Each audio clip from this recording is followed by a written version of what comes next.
একবার এক বাড়িতে ইঁদুর ধরার জন্য একটা ফাঁদ বসানো হলো। তো ইঁদুরে তার ঘর থেকে বেরিয়ে যখন দেখলো যে তাকে ধরার জন্য বা মারার জন্য একটা ফাঁদ বসানো হয়েছে, তখন ইঁদুরে ওই বাড়ির মুরগির কাছে গেল, বললো ভাই এভাবে এভাবে এরা একটা ফাঁদ বসাইছে, তুমি আমার এই ফাঁদটা তুলে দাও। মুরগি বললো, এটা তো ইঁদুর ধরার ফাঁদ, এটা তো আমার কোনো ক্ষতি করবে না, অতএব আমি তোমার কোনো সাহায্য করতে পারবো না। ইঁদুর শুনে নিরাশ হলো।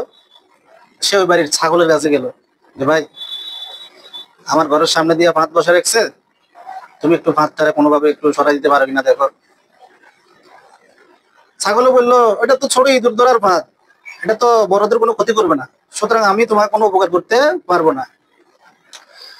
ইঁদুর খুব দুঃখিত ব্যথিত হইলো। সে গেল ওই বাড়ির গরুর কাছে, যে ভাই গরু এইভাবে ভাবে আমাকে উপকার করো। গরু সব কথা শুনে বললো, আরে বেটা ওই সামান্য ইঁদুর ধরার ফাঁদ তো আমার মতো এত বড় গরুকে কিছুই করতে পারবে না, সুতরাং আমি তোর কোনো উপকার করতে পারবো না, তুই অন্যদিকে যা।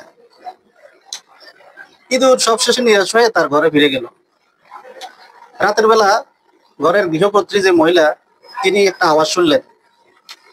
গৃহকর্ত্রী মহিলা অন্ধকারে ওই ইঁদুরের ফাঁদের মধ্যে হাত দিলেন ইঁদুর ভেবে। তখনই ঠাস করে হাতের মধ্যে একটা কামড় বসিয়ে দিল। মহিলা চিৎকার দিল, হাতটা তুলে দেখলো তার হাতে সাপে কামড় দিছে। তো মূলত ওই ফাঁদের মধ্যে ইঁদুর ধরা পড়ে নাই, ধরা পড়ছে সাপ। ঘর থেকে কান্নার আওয়াজ শুনে গৃহকর্তা দৌড়ায় আসলো। কর্তায় এসে ডাক্তার ডাকলো। ডাক্তার ওষুধ মষুধ দিল অবস্থা খারাপ দেখে, আর বললো যে কি মুরগির স্যুপ খাওয়াই। তো গৃহের কর্তা মশাই সেদিন মুরগিটারে ধরে সবাই দিয়ে দিলেন, দিয়ে স্যুপ রান্না করে খাওয়াইছে তার স্ত্রীকে। পরের দিন অবস্থা আরো খারাপ, এবং বিভিন্ন দিক থেকে আত্মীয় স্বজন আসতেছিল। তো বাড়ির মালিকে বাড়ির ছাগলটা জবাই করে দিলেন সবাই আপ্যায়ন করার জন্য। সবাই আপ্যায়ন করলো। এর মধ্যে রোগীর অবস্থা আরো খারাপ। চিকিৎসার টাকা জোগাড় করতে যাইয়া গৃহকর্তা গরুটাকে কসাইখানায় বিক্রি করে দিলেন। কসাই গরুটাকে জবাই দিয়ে বিচার দিল। এত কিছুর পরে ওই গৃহকর্ত্রী সুস্থ হলো এক সময় সুস্থ হলেন।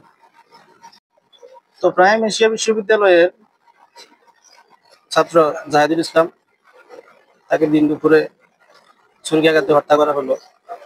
তার আশেপাশেও কিন্তু অনেক মানুষ ছিল, কিন্তু তার বিপদে কেউ এগিয়ে আসে নাই। তো আমরা যদি সবাই যদি এরকম ধ্যান ধারণায় থাকি যে এটা ওর বিপদ, এটা ওর সমস্যা, আমার এখানে যাওয়ার দরকার নাই, তাহলে এরকম ভাই আপনি একসময় বিপদে পড়ে যাবেন, তখন আপনার বিপদেও কেউ এগিয়ে আসবে না। সুতরাং আমাদের উচিত কেউ বিপদে পড়লে তাকে সহযোগিতা করা। এটাই হলো যে কি এই গল্পের সারমর্ম।